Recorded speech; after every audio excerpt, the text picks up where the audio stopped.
Good morning friends. তো আজকে আবার নিয়ে এলাম, দেখো কেমন ডাসা ডাসা পেয়ারা। এই পেয়ারাগুলোই খেতে বেশি ভালো লাগে, পাকা পেয়ারা একদম ভালো লাগে না।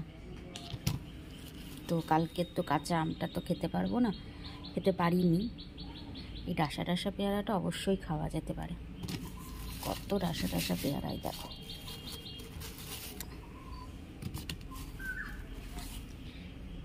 পেয়ারা খেতে কার ভালো লাগে বলো তো, কার না ভালো লাগে পেয়ারা খেতে? এরকম যদি তাও আবার ডাসা ডাসা হয়, বেশ মেখে ঝাল ঝাল করে, বলো।